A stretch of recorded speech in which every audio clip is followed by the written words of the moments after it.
Hello and welcome to the Voice of TOD. I'm Tom, and in this video we're going to talk about Cyberpunk 2077 and a potential list of likely free DLC that has been leaked online. We're over here on Forbes. It's another Paul Tassi article. It's kind of why I'm covering it. I don't really want to be getting into leaks and things like this. I know we've done a couple of videos on certain things, and there is certain things that I will cover. But I went through this, and this does actually make quite a lot of sense, especially with how Paul has put it down, so I thought we'd cover it. And because CD Projekt Red don't want to talk about Cyberpunk or the future of Cyberpunk anymore, so I want to play the game again, and I want the new stuff, I want the updates, I want the next gen update, so I thought that we'd talk about it, and then from this point on, we'll see how long we have to wait until anything official. Probably months. But let's just jump straight in. A cyber sleuth has found another list of potential free DLC names buried in the data of Cyberpunk 2077. According to user Saint Pirate, this is what they found when digging around in the game's files, different to the list that was supposedly from the Epic Games Store a while back, one that was denied by CDPR, as being the names of the free DLC back then. This list, the names are a bit more cryptic, though some have obvious implications. Here's the new list, which contains 17 items, for reference The Witcher 3's free DLC had 16 items. My translations, Paul's translations, as best as he could make them, are next to them. DLC 1 _ SWP, possible smart weapon pack. Makes sense. The Witcher had really minuscule, apart from a new game plus mode, kind of little extra swords, extra armor, extra crossbows, nothing really game breaking, just nice to have items. I think there was haircuts and things in there as well, and little customization stuff. So even though we've been waiting far too many months for this stuff because Cyberpunk shipped in such a state, I'm kind of still thinking that this 17 items, whatever they're going to be, is just going to be really small little bits. So weapon pack certainly fits that. Anyway, let's carry on with the full list. Number 2, DLC 2 _ J poses, likely additional poses for photo mode, again makes sense.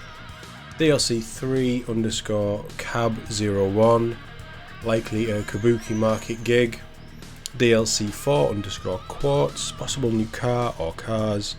The Quartz is an existing car. If they are doing this, I really hope that the cars are just free, because they're too expensive in the game as it is since I last played it, back when it first launched. And there isn't any real point in having extra cars other than the one you've got, so make them interesting. And, you know, decals and things, whatever, but make them have a little bit of a quirk to them, which is why we'd want to use them. But yeah, extra cars makes sense.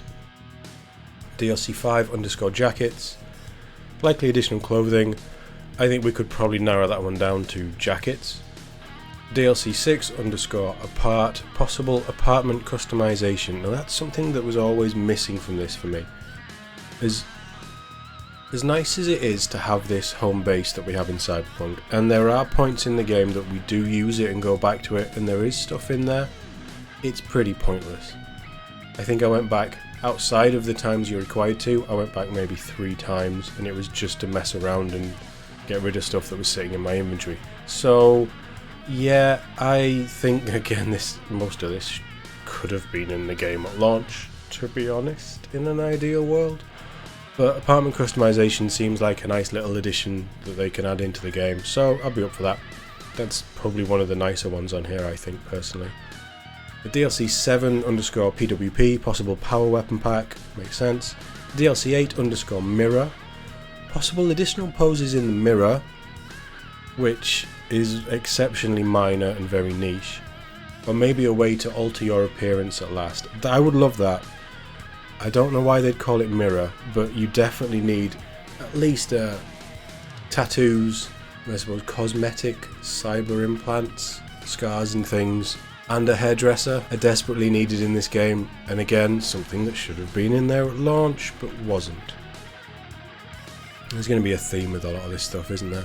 DLC 9 _ Arrow 06, likely Arrow gig, DLC 10_monster, not sure, maybe they're adding a literal boss monster on the map somewhere, or it could be a type of monster truck that you can buy. I think a monster truck would be a bit naff. Dropping a monster on, you've already got like your psychos and things. It could be random encounters. I actually think, and all of this stuff should have been out by now, according to the original roadmap, and based on the new roadmap that has even less information, is still due out this year. I think that this DLC 10 monster could actually be a nice little nod into The Witcher, with The Witcher 3 getting a next-gen upgrade and Season 2 dropping on Netflix in December. Maybe it's a little tie-in there. That's just my own little idea, I don't really know. DLC 11_J look, not sure, possibly the ability to change your look if it's similar to J poses. It could be something for photo mode. I mean, you can add stuff for photo mode, but it isn't going to do anything for me personally, so I'd rather it be something fun. But you know, DLC 12_M finish, likely melee finisher animations. Witcher 3 got these. I think that they're a must, especially with the variety in melee weapons. You've got your blunt weapons, you've got your bladed weapons, you've also got your mantis blades. They would be cool to get some finishers on. You've got your gorilla arms, you know, pulling people apart maybe, stuff like that. Yeah, really cool, nice little additional thing that adds a bit of finesse to the combat, so that would be really cool. DLC 13_TWP, possible tech weapon pack, again makes sense. DLC 14_R12, likely Arroyo Gig. DLC 15 NG Plus, very clearly New Game Plus, which Paul hopes comes with higher difficulty settings. I think a New Game Plus in this is definitely needed. It is a single player game. It doesn't have New Game Plus, but there is so much for you to do and explore. I don't see how it would hurt to bring over your progress. Maybe have extra levels and things. Difficulty increase would be pretty cool. Maybe there can be a couple of ways that you could do things differently, you know, from what you've learned. Go for that different ending, romance somebody different. If you're going to do a New Game Plus, you need to have in-game cosmetic and customization for your character, just to give you some variation if you wanted to change it up. But yeah, New Game Plus is a no-brainer for this. DLC 16_JPN06, likely Japantown gig, and DLC 17_BWP, likely blunt weapon pack. That's the best analysis I can provide at the moment, and most of these do track with what I expected from small Cyberpunk DLC, given that The Witcher 3 kind of already gave us the roadmap. In total, that would be 4 gigs, 4 weapons or weapon packs, new cosmetics like clothing and poses, possibly a way to change your look, new cars, and then New Game Plus.